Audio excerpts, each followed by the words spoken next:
feel like there's this huge thing that happened this year for me, and I haven't mentioned it, I haven't hinted at it. They had no idea, basically, that this stuff was going on. I don't have much to live for right now. I was sobbing on my bathroom floor. Done. I'm so desperate to not be here right now and can't handle this anymore. I cannot see light at all.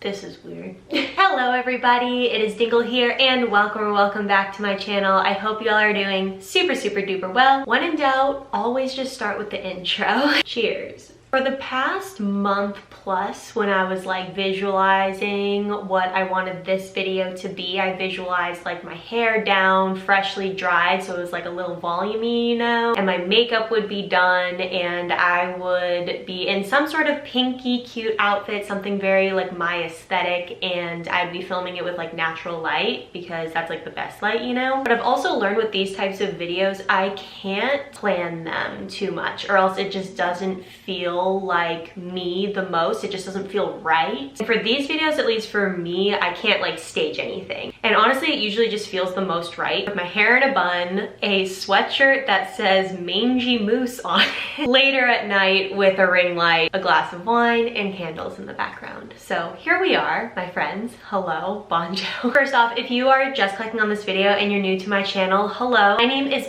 Dingle, M-A-C-D-I-N-G-L-E. I don't necessarily do a lot of these videos on my channel, but I do have this series called Opening Up on the Internet. I think that's what I call it. I do videos on occasion where I just feel like sharing something a little more deep with you guys. I feel like it has you guys understanding where I come from as a human a little bit more. But my main goal with these is to pass on a lot of what I've learned through these life lessons, mistakes, whatever you want to call them. But anyway, make sure to hit the subscribe button if you like this video because you'll probably like my other ones. Everyone, don't forget to give this video a big thumbs up, and let's just get into why 2019 was my toughest year yet. As so cliche as this is going to sound, and I already hate myself for saying it, seriously, this is so cringe. I feel like I've been so completely lying to you all this year. Like, I feel like there's this huge thing that happened this year for me and I haven't mentioned it, I haven't hinted at it. And honestly, to somebody from the complete outside, it won't seem like that big of a thing, but it feels like such a secret, and I really want to talk about it with you all because I have learned so much through it. It is the main part about why 2019 was so tough for me, but also one of the best years of my entire life so far. I'm just going to say it. It's not going to sound like that big of a deal at first, but I'm going to fill in all of the juicy little details and I'm just going to paint a picture about it, so bear with me. But I'm just gonna say it. At the beginning to mid 2019, I,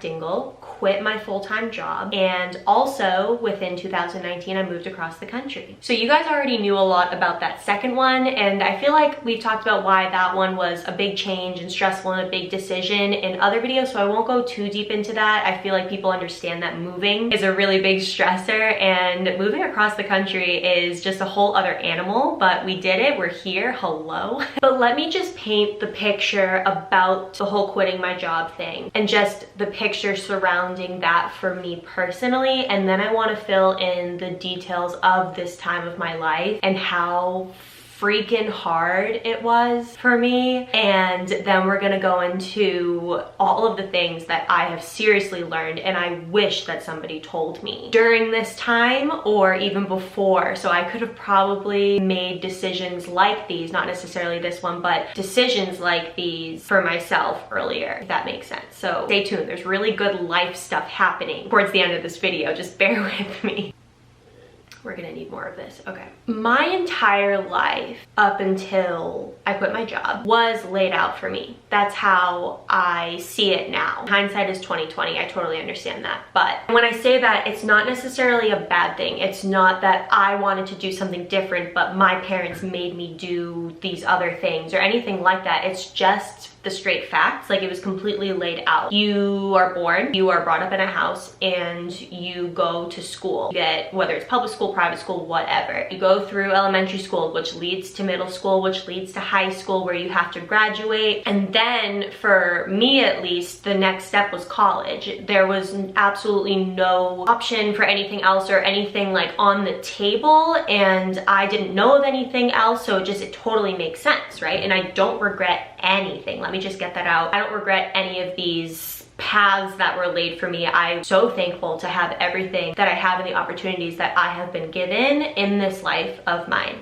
Just need to say that. But that was just the next step. So of course, you go to school, you find a major that you think you might want to go into and what might be a job later. And then of course, after college, you get a job that has a 401k, it's 9 to 5. You stick with that job for a really long time so you can build up your reputation, so you can build up your experience. And if you were to ever go on to another company or anything like that, you would do so after many years at this first company, and then etc. Like, that was the plan. And then you work until you're 70, 65, 70, until you're retired. You had already built up your 401k, etc, etc, etc, right? And all in there, it's, you know, the get engaged, get married thing, like, that's personal stuff, which check. Love Jack so much. The light of my life. Thank God for him, honestly. But you see where I'm going with this? There was never it's so hard. Like, I want to disclaim everything, but I'm gonna try not to. Basically, there was just no other option. You know, when I saw people, you know, quitting school and going traveling for a year, like, that was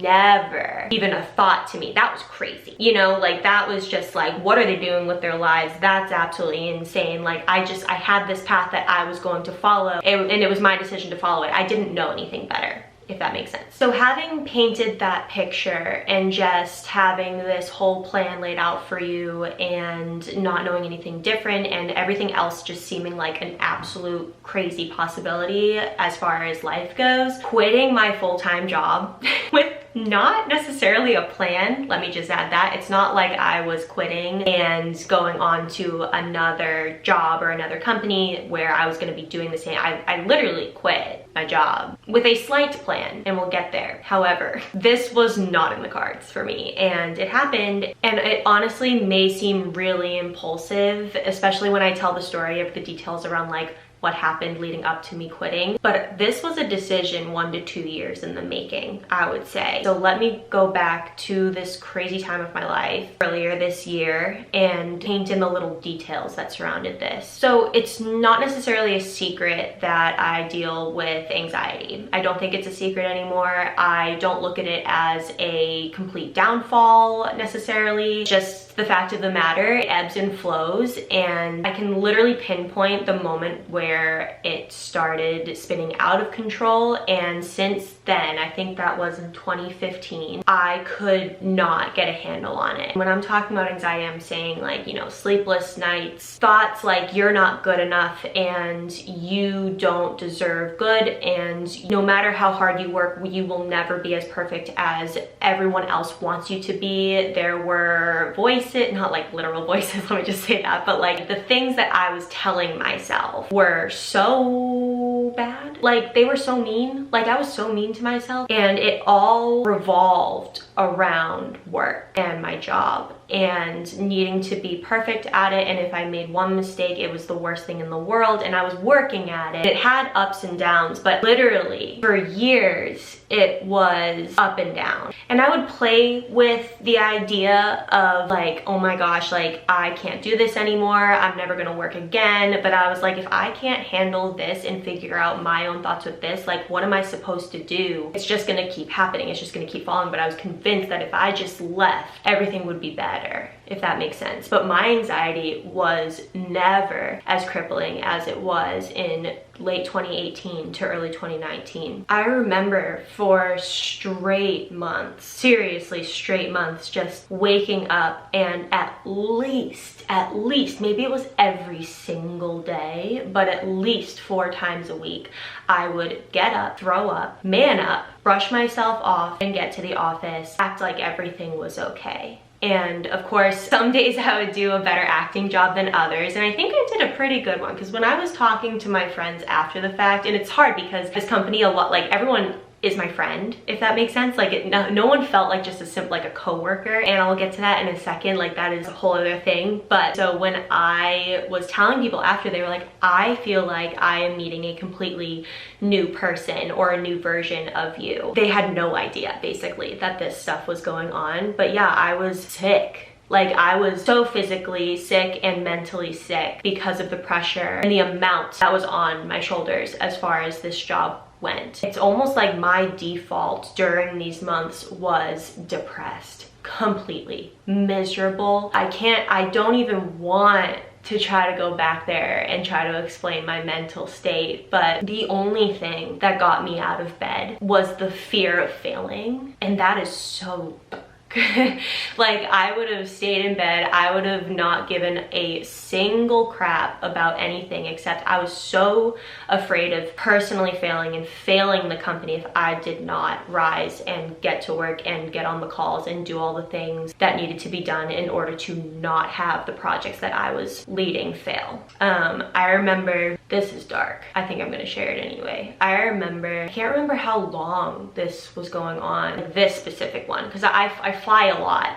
Like, especially when we lived in Seattle, we would be flying back and forth for family things or holidays and stuff like that. And I just remember every time turbulence would happen, I literally would think, oh well, I don't have much to live for right now, and if this happens, then it's just supposed to happen, and oh well. And I want a disclaimer that I never thought of anything dark, such as taking my own life. That was never a thought in my mind whatsoever. But when you're thinking like, oh, if this were to happen to me and it was completely out of my control, and oh well, that is not who I am. My mental health was so dark at that point that I look back and that's so sad, because as soon as, like, legitimately, I look back and the last flight that I was taking on my way back to Seattle, it was the last day as a full-time employee with the projects and all of that stuff. There was turbulence on the plane, and I remember thinking, no, not today,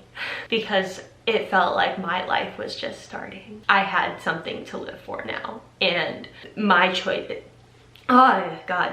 Anyway, I hope that paints how miserable it was. We're gonna move on from that now. Okay, so I remember it getting to one point in May. Something had gone wrong with one of the projects that I was leading, and it broke me completely. I remember being pulled into a meeting, and there were a bunch of people in there, and we had to talk out intense stuff. If I was in a better mental state, and if I had not had so much anxiety and so much stress on my shoulders already, it probably wouldn't have been that big of a deal if I'm looking back on it. But I remember that just completely breaking me, completely. I remember not talking to anyone else for the rest of the day, or I would just sit on mute. I made a meeting with my boss, who was at my wedding. So again, just trying to paint the picture, like, they are my mentors, they are my friends, they are like, nothing is scary to talk to these people for me.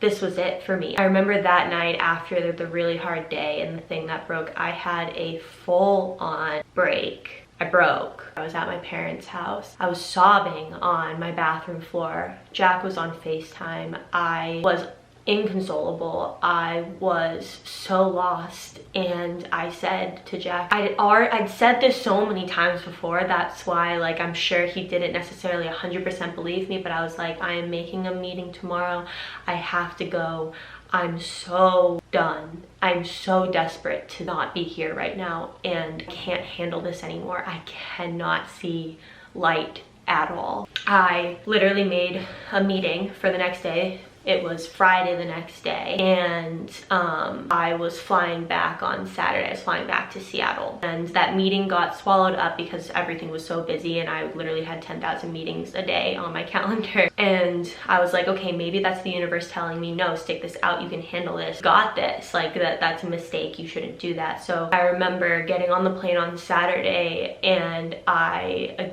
couldn't stop crying. I literally couldn't stop crying.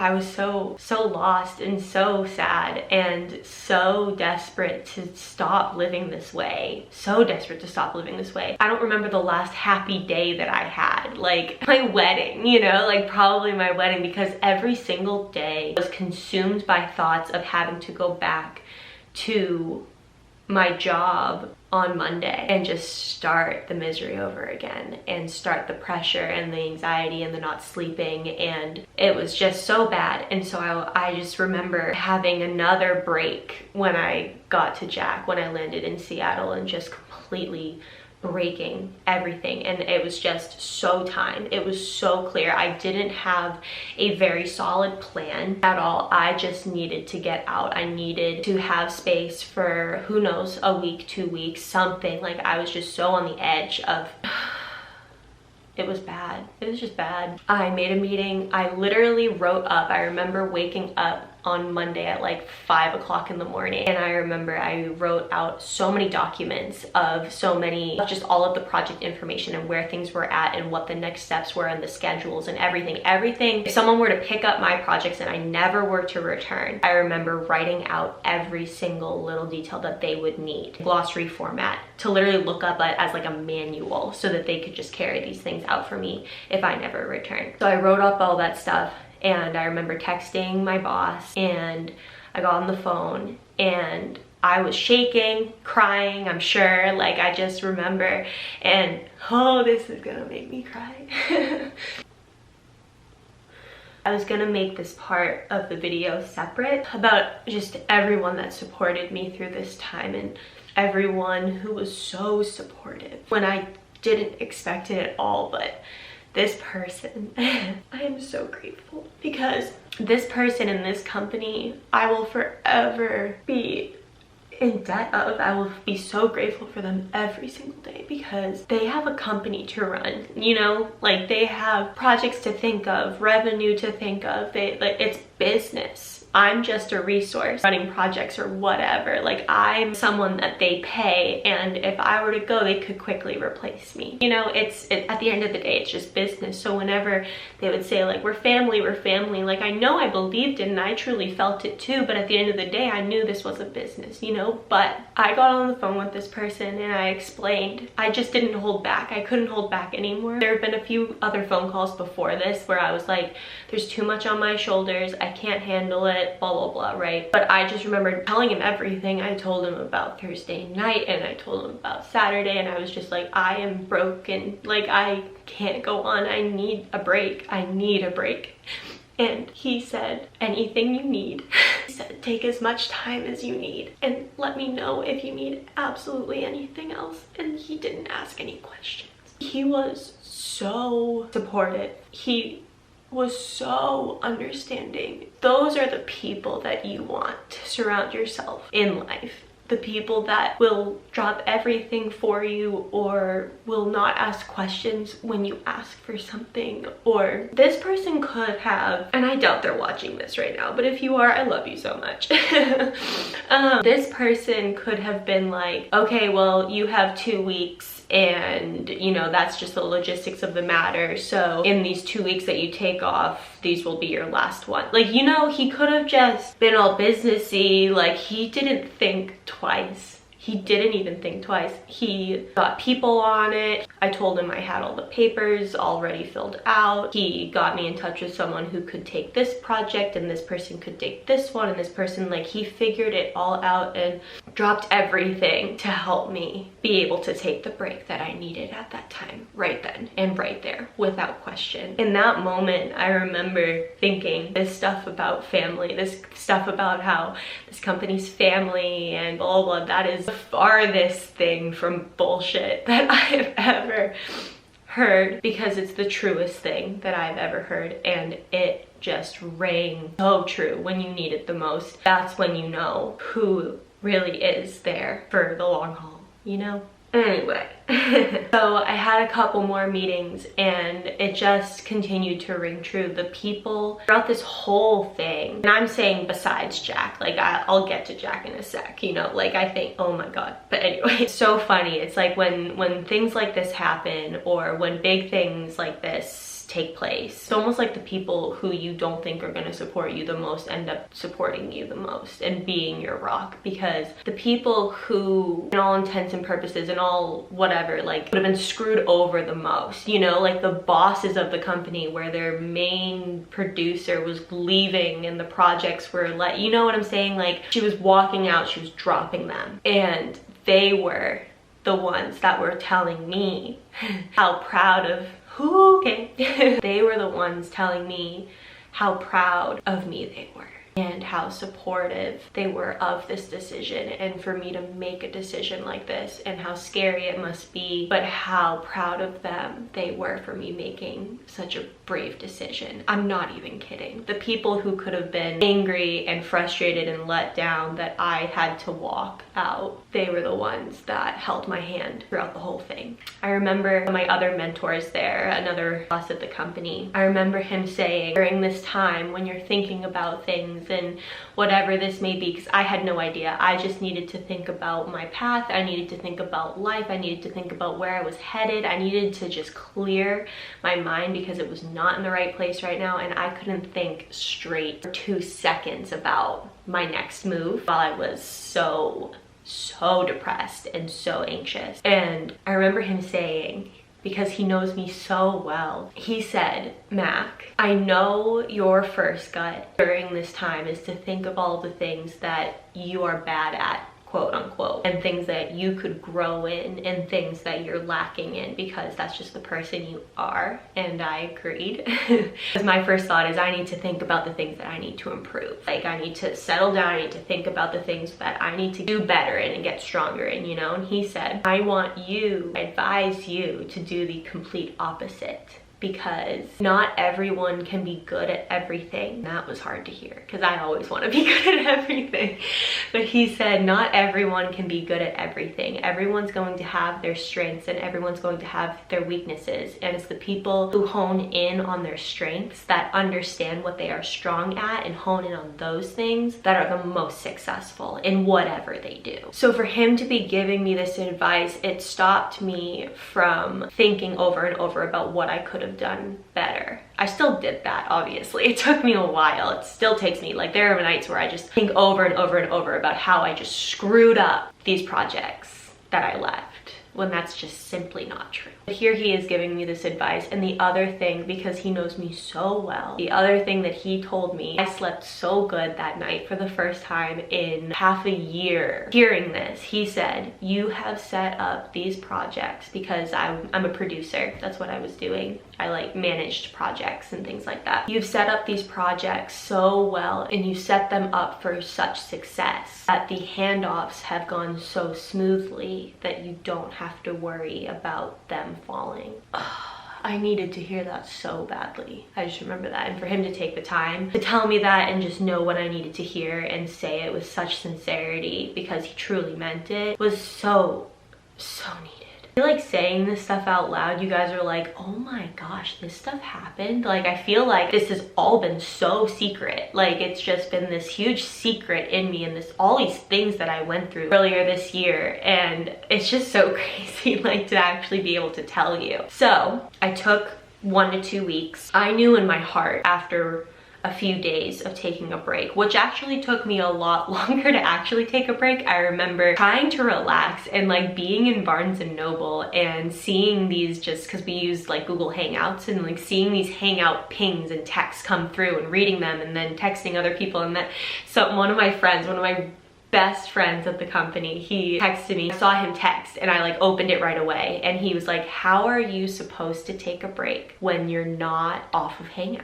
And I laughed. I was literally in the historical section of Barnes & Noble because I wanted to buy a book on Chernobyl for Jack for our anniversary. It was May 21st. And I remember at that moment, I literally signed off of Hangouts and I deleted it from my phone. Everyone had my phone number. We all had each other's like cell phones. And that was just hysterical. So it took me a few days, but I remember deep down in my heart, after feeling such a weight off of me and feeling how happy I was. And it wasn't just a switch. It took time. I always felt on edge, like I should be worried about something and what's wrong or what, like, you know what I'm saying? Like, it's like you're waiting for the other shoe to drop because things are just really good right now, you know? But I remember the feeling of freedom and the feeling of weight and airiness and not dread, you know, like it was the opposite of dread. I remember waking up the first few days and being like, what is there to worry about? Nearly like wanting to be sick because I was like, there has to be something to worry about. Like what could there, and there just being nothing, and me just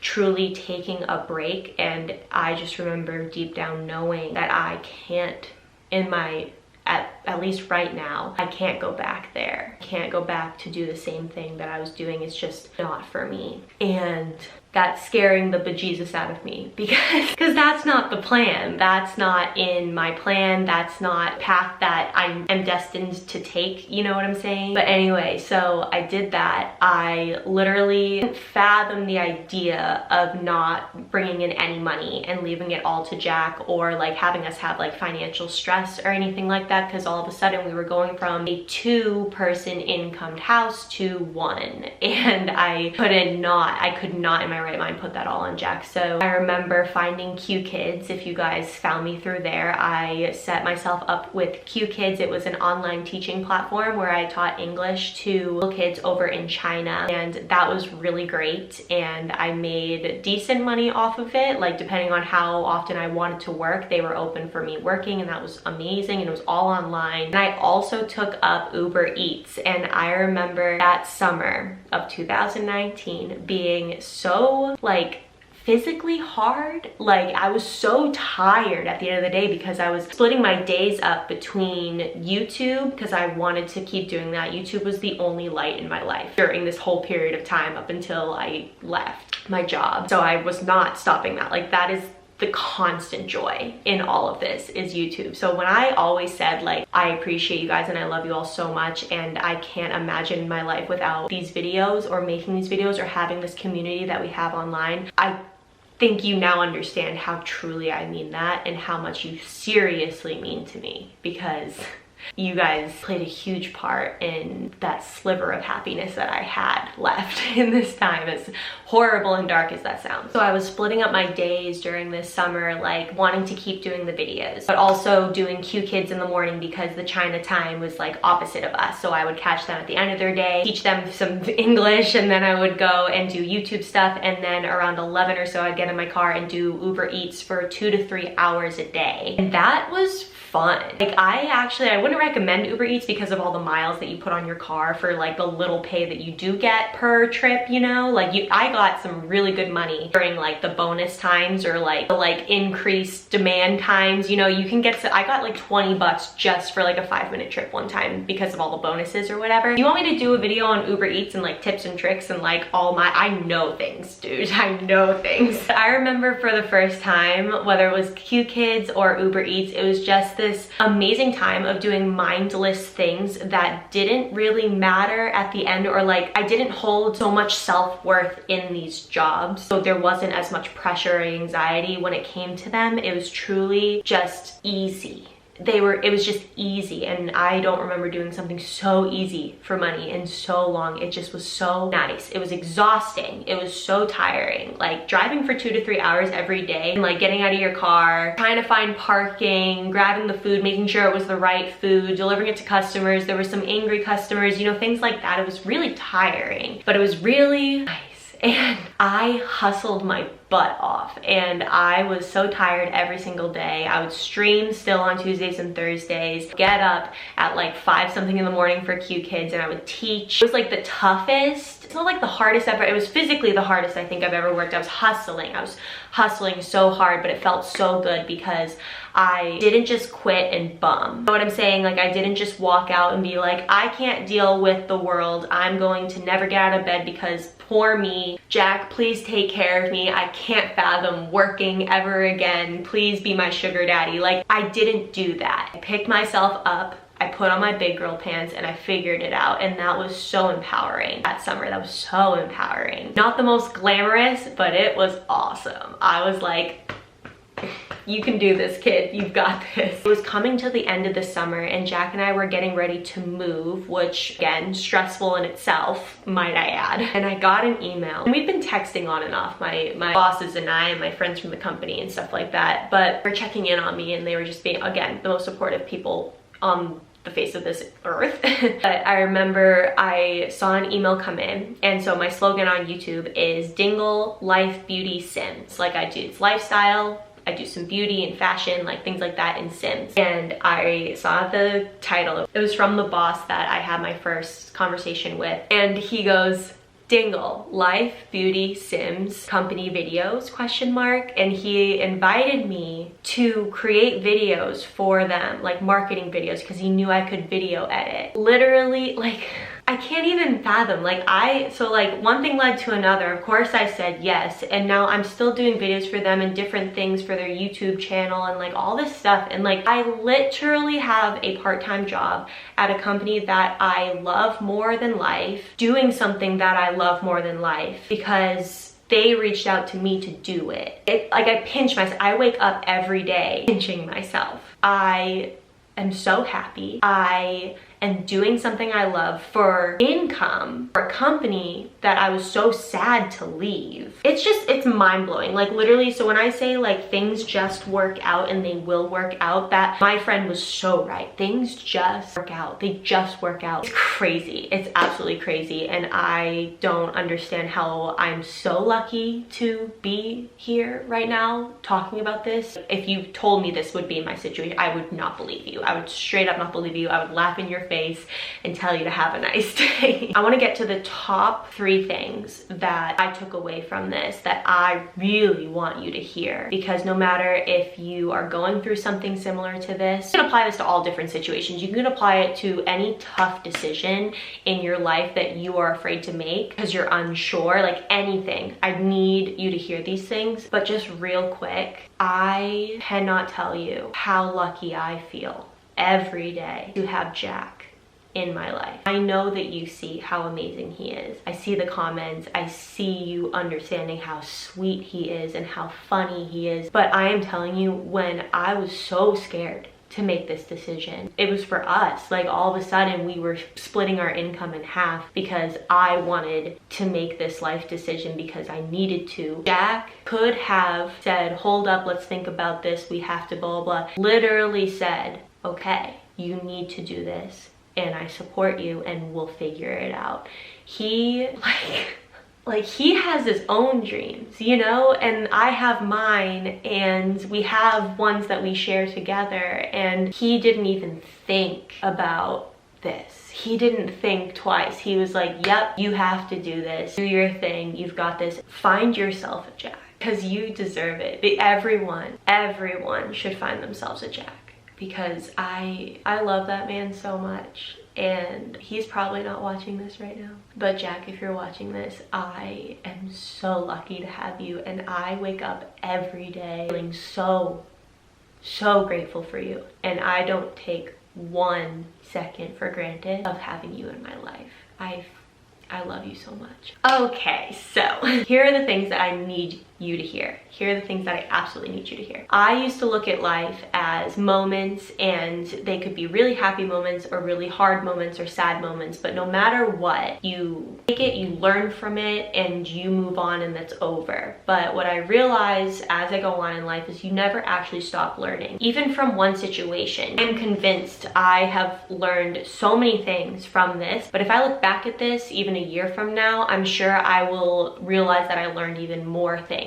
You know, it's never gonna stop. However, here is what I learned from this that I really need to pass on to you guys. Number 1, life is tough, but you are tougher. I'm convinced that whether it's God, whether it's the universe, there is some sort of higher power out there, wherever, around us, whatever. But if you are dealt with tough stuff, it means that you were built to handle it. Whatever it is thrown at you, you can get through it, and you will come out stronger than you were before, 100%. You've got this. You are so strong.